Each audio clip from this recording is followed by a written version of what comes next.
میرے اور آپ کے آقا و مولا نے ارشاد فرمایا قیامت کے دن میرے سب سے قریب وہ ہوگا جو کثرت سے میرے اوپر درود پڑھنے والا ہوگا۔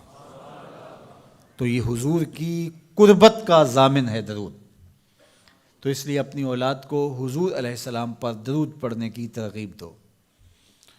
بچپن میں ہی اپنے گھر کے اندر مجالس درود قائم کرو، روزانہ کی بنیاد پہ ہو تو بہت اچھا، نہیں تو ہر 8 دن کے بعد ایک دن ضرور متعین کر لیا جائے۔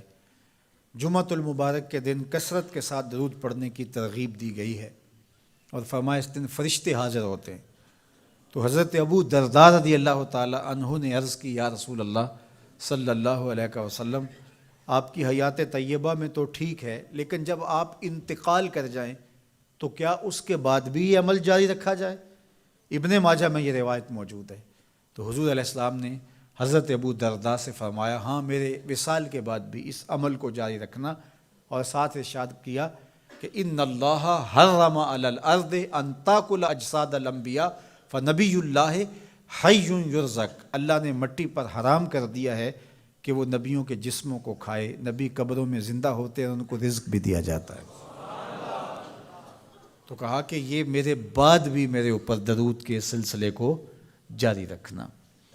تو ایک مومن تو درود کے ساتھ جڑا ہوا ہے، وہ تو درود کے بغیر دن گزار ہی نہیں سکتا، الگ سے نہ بھی پڑھے تو اس کو نماز کے اندر درود پڑھنا ہی ہوتا ہے۔ درود ابراہیمی تو نماز کا حصہ بنا دیا گیا، اور اس کو کثرت کے ساتھ درود پڑھنے کی ترغیب دی گئی۔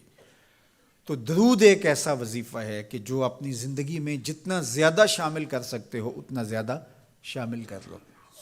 ویسے بھی درود پڑھنے سے بچوں میں تقدس پیدا ہوتا ہے، بچے پاک دامن رہیں، عفت مآب رہیں، ان کی طبع میں تقدس رہے۔ آپ چاہتے ہیں، ہر ماں باپ چاہتا ہے، اور پھر دور موجود کے اندر جو فتنے ہیں تو بہت ضروری ہے کہ ہماری اولادیں تقدس مآب رہیں، تو ان کو درود کی ترغیب دو، تو اس کا عملی نتیجہ یہی ہوگا کہ ان میں تقدس کا جوہر پیدا ہوگا، اور ان کی عصمت کی حفاظت رہے گی۔ اور درود شریف پڑھنے والے بچے اور درود شریف نہ پڑھنے والے بچے دونوں کی عادات میں فرق ہوتا ہے۔ درود پڑھنے والوں کی طبع میں رقت، لطافت، نرمی، محبت، شفقت جیسے جذبات پیدا ہوتے ہیں۔ یہ درود شریف کا عملی نتیجہ ہے۔ بعض لوگوں کو شکایت ہوتی ہے کہ ہمارے بچے بڑے اکھڑ ہیں، بڑے تند مزاج ہیں، بڑے سخت گیر ہیں، تو اس کا علاج کیا ہے؟ تو اس کا علاج یہی ہے کہ ان کو درود کی تسبیح دو۔ درود اکڑ توڑ دیتا ہے، طبیعت کی تندی نکال دیتا ہے، طبائع کی تلخیاں ختم کر دیتا ہے، محمد عربی کے نام کی مٹھاس پیدا کر دیتا ہے۔ حضور کا نام شہد سے میٹھا ہے، دل آویز ہے، کھنڈ میں اتنی مٹھاس نہیں ہے، شکر اور گڑ میں اتنی مٹھاس نہیں ہے، شہد میں اتنی مٹھاس نہیں ہے، قند اور نبات میں اتنی مٹھاس نہیں ہے جتنی نام محمد میں رکھی گئی۔ ان کا نام لبوں پر آئے، میٹھا میٹھا منہ ہو جائے، ان کے بول بہاروں جیسے اور اصحاب ستاروں جیسے، ان سا پیارا اور نہ کوئی، ان سے بچھڑ کے لکڑی روئی، جب وہ سیر کو جایا کرتے سر پہ بادل سایا کرتے۔ میرے شہر کے ایک پنجابی شاعر ہیں، انہوں نے تو قلم ہی توڑ دیا نا، تینوں سینے دی میں ٹھنڈ آکھاں، اگر آپ کا ذوق ہو تو،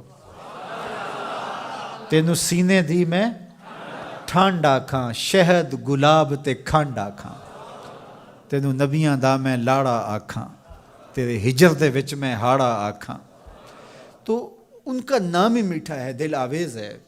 تو درود غصہ ختم کرتا ہے، طبیعت کی تلخی اور تندی مٹا دیتا ہے، اکھڑ پن ختم کرتا ہے۔ تو آپ اگر چاہیں کہ اولاد اکھڑ ہے تو ان کو کسی طرح درود پہ لے آئیں، درود کی تسبیح ان کے ہاتھ میں دے دیں، تو ان کی طبع میں نفاست بھی آئے گی، ان کی طبع میں لطافت بھی آئے گی، ان کی طبع میں رقت بھی آئے گی، ان کی طبع میں محبت بھی آئے گی، ان کی طبع کے اندر جو ہے وہ لیاقت بھی پیدا ہوگی۔ درود پڑھنے والا بچہ ذہنی استعداد میں درود نہ پڑھنے والے بچے سے بہتر ہوتا ہے۔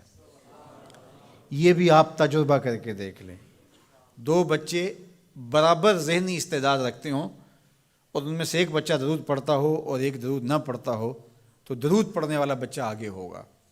یہ درود کی برکتیں ہیں، یہ درود کی رحمتیں ہیں۔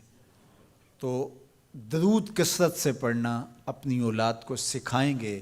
ہفتہ روزہ آپ محافل کا گھر میں انعقاد کر لیجئے اور اس میں صرف دروشی پڑھ لیجئے، تو انشاءاللہ اس سے آپ دیکھیں گے کہ اولاد کو اس کا فرق پڑتا ہے۔ یہ تربیت کا ایک آسان نسخہ ہے اور یہ وہ وظیفہ ہے جس سے تھکن نہیں ہوتی، یہ وہ وظیفہ ہے جس سے طبیعت میں تلخی نہیں آتی۔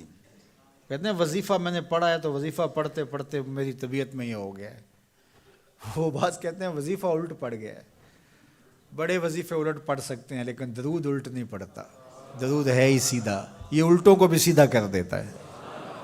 تو درود پڑھیں اور یہ منہ بھی میٹھا رکھے گا، یہ دل بھی ٹھنڈا رکھے گا، یہ دنیا بھی ٹھنڈی رکھے گا اور آخرت بھی ٹھنڈی کر دے گا۔